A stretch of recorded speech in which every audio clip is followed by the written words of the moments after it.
నాగ చైతన్య మళ్ళీ ప్రేమలో పడ్డాడు అంటూ కొద్ది రోజులుగా బాగా ప్రచారం సాగుతూ వచ్చింది. మరో హీరోయిన్ శోభితతో చై పీకల్లోతో ప్రేమలో పడిపోయాడని 2-3 ఏళ్లుగా స్టోరీస్ కనిపిస్తూ ఉన్నాయి. కానీ ఎవ్వరూ నమ్మలేదు. ఎవరూ ఈ లవ్ స్టోరీని ఊహించలేదు. కానీ ఎవరు ఊహించని విధంగా రూమర్స్ స్టోరీనే నిజం చేశాడు నాగ చైతన్య. హీరోయిన్ శోభితతో 7 అడుగులు నడిచేందుకు సిద్ధమవుతున్నాడు. హాలీవుడ్ కు బిగ్ షాక్ ఇచ్చాడు నాగ చైతన్య. మరో హీరోయిన్ శోభిత ధూళిపాళ్లతో కొద్ది రోజులుగా ప్రేమలో ఉన్నాడు నాగ చైతన్య. ఆ ప్రేమను ఇప్పుడు పెళ్లి వరకు తీసుకెళ్లే పనిలో పడ్డాడు. ఇప్పుడు ఎంగేజ్మెంట్ తంతు పూర్తయింది. త్వరలో మంచి ముహూర్తం చూసి మ్యారేజ్ డేట్ అనౌన్స్ చేసే తొందరలో ఉన్నాడు. వీరిద్దరూ కలిసి సినిమా చేసింది లేదు, కలిసి ఓ ఈవెంట్ లో ఫోటోలు దిగింది లేదు, ఫ్రెండ్స్ అనిపించే విధంగా స్టోరీలు కూడా కనిపించలేదు. కానీ సడన్ గా ఎంగేజ్మెంట్ ఫోటోలు రిలీజ్ చేసి సర్ప్రైజ్ చేశాడు నాగ చైతన్య. శోభిత తెలుగమ్మాయి, తెనాలిలో పుట్టింది.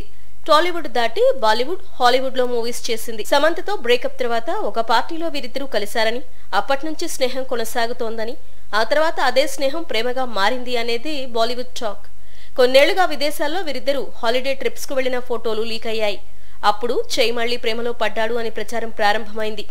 ఇప్పుడు అదే ప్రచారం నిజమైంది. ప్రస్తుతం ఎక్కడ చూసినా దేవర సెకండ్ సింగిల్ గురించి డిస్కషన్. అనిరుద్ ట్యూన్ అదరగొట్టాడని కొందరు, లేదు ఇది శ్రీలంకన్ సాంగ్ కు కాపీ అంటూ మరికొందరు దేవర సాంగ్ ను తెగ చూసేస్తున్నారు. దాంతో ఎన్టీఆర్ జాన్వి రొమాంటిక్ సాంగ్ పై వ్యూస్ వర్షం కురుస్తోంది. ఒక్కోసారి కాంట్రవర్సీ అనేది ప్రమోషన్ కు బాగా హెల్ప్ అవుతుంది. ఇప్పుడు దేవర సెకండ్ సింగిల్ కు కాపీ ట్యూన్ అంటూ మొదలైన డిస్కషన్ బాగా హెల్ప్ అవుతోంది. శ్రీలంకన్ సూపర్ హిట్ సాంగ్ కు దేవర సెకండ్ సింగిల్ ట్యూన్ కాస్త లింక్ అవడంతో ఈ 2 పాటలకు ఇప్పుడు వ్యూస్ వర్షం కురుస్తోంది. దేవర ఒరిజినల్ ట్యూన్ అంటూ ఆ తర్వాత దేవర సాంగ్ ను చూడటం పనిగా పెట్టుకున్నారు నెటిజన్స్. కాపీ ట్యూన్ లేదా సేమ్ ట్యూన్ ఏమైనా దేవరకు మాత్రం బాగానే కలిసొచ్చింది.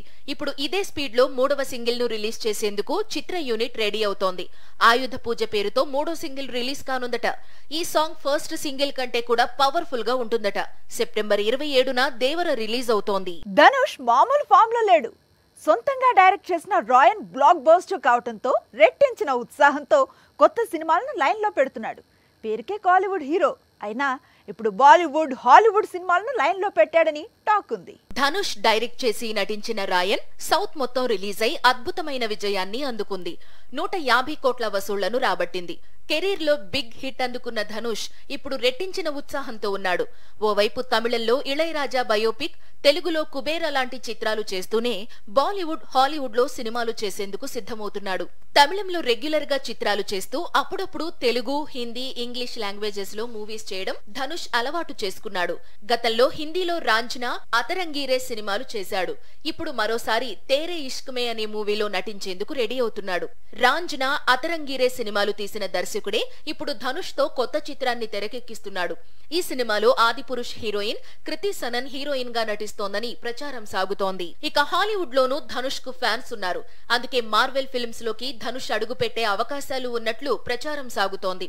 గతంలో ధనుష్ తో గ్రే మ్యాన్ అనే మూవీ తెరకెక్కించిన రూసో బ్రదర్స్ త్వరలో 2 అవెంజర్స్ మూవీని డైరెక్ట్ చేయబోతున్నారు.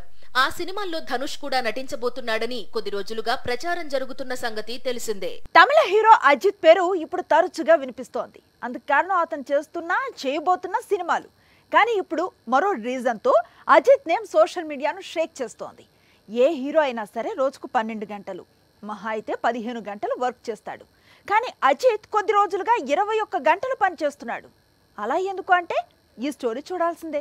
ఒకప్పుడు హీరోలు 3 షిఫ్ట్లు పనిచేసేవారు. ఉదయం, మధ్యాహ్నం, రాత్రి 3 సినిమాల షూటింగ్స్ తో బిజీగా ఉండేవారు.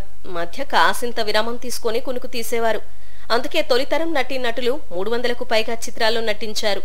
ఇప్పుడు ఇదే ట్రెండ్ ను తమిళ హీరో అజిత్ ఫాలో అవుతున్నాడు. రోజుకు 21 గంటల పాటు షూటింగ్ నిర్వహిస్తున్నాడు. రాత్రి 2 గంటలకు పడుకుంటున్నాడు. మార్నింగ్ 7 గంటలకు తిరిగి షూటింగ్ సెట్ లోకి అడుగు పెడుతున్నాడు. ఇలా ఎందుకు అంటే తన చేతిలో ఉన్న 2 చిత్రాల షూటింగ్ ను పూర్తి చేయాలనే టార్గెట్ తో రోజుకు 21 గంటలు పనిచేస్తున్నాడట. అజిత్ చేతిలో ప్రస్తుతం విడియాముర్చి, అలాగే గుడ్ బ్యాడ్ అగ్లీ అనే మూవీస్ ఉన్నాయి. ఈ 2 సినిమాలు రాబోయే 5 నెలల్లో విడుదల చేయాలనే ప్రయత్నంలో ఉన్నారు.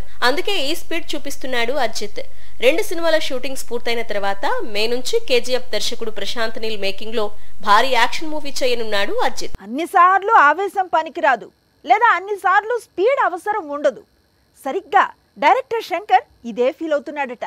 అనవసరంగా ఆవేశపడి భారతీయుడికి 3వ భాగం తీసేశానని, కాస్త స్పీడ్ తగ్గించి భారతీయుడు 2తో ఆగిపోతే బాగుండేది అనుకుంటున్నాడట.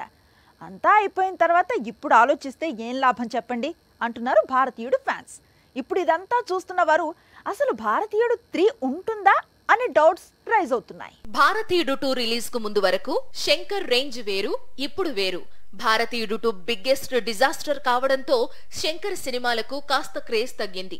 ఇప్పటికే గేమ్ చేంజర్ ను ఏళ్లకు ఏళ్లు నిర్మించి ప్రాజెక్ట్ పై మెగా ఫ్యాన్స్ కు ఇంట్రెస్ట్ పోయేలా చేశాడు. భారతీయుడు 2 ఫ్లాప్ తర్వాత గేమ్ చేంజర్ పై ఫోకస్ పెట్టి డిసెంబర్ లో రిలీజ్ కు రెడీ అవుతున్నాడు. భారతీయుడు 2 తో పాటు భారతీయుడు 3 తీసేశాడు శంకర్. సినిమా షూటింగ్ అంతా కంప్లీట్ అయింది. ప్రస్తుతం పోస్ట్ ప్రొడక్షన్ వర్క్ జరుగుతోంది. ఇప్పుడు ఈ మూవీని ఎప్పుడు రిలీజ్ చేయాలి అనేది డౌట్ గా మారింది. ముఖ్యంగా పార్ట్ 2 ఫెయిల్యూర్ పార్ట్ 3 పై పడింది. 100 కోట్ల బడ్జెట్ తో తెరకెక్కిన భారతీయుడు 3కి క్రేజ్ తీసుకురావాలంటే ఏం చెయ్యాలా అని ఆలోచిస్తున్నాడట శంకర్. ఓ విధంగా భారతీయుడు 3 సిట్యుయేషన్, గతంలో బాలయ్య నటించిన ఎన్టీఆర్ మహానాయకుడు సిట్యుయేషన్ ఒకేలా ఉన్నాయని ట్రేడ్ వర్గాలు చెప్పుకొస్తున్నాయి. ఎన్టీఆర్ కథానాయకుడు ఫ్లాప్ కావడంతో ఆ ఇంపాక్ట్ అప్పటికే తెరకెక్కిన ఎన్టీఆర్ మహానాయకుడిపై పడింది. దాంతో బాక్సాఫీస్ దగ్గర దారుణమైన ఫలితాన్ని అందుకుంది. అయితే భారతీయుడు 2 క్లైమాక్స్ లో భారతీయుడు 3 టీజర్ ను రిలీజ్ చేశాడు శంకర్. పార్ట్ 3 టీజర్ పవర్ఫుల్ గా ఉండడంతో ఆడియన్స్ కు నచ్చడం శంకర్ కు కొంత relief. Once game changer release అయితే అప్పుడు భారతీయుడు 3 పై ఫుల్ ఫోకస్ పెడతానంటున్నాడు శంకర్.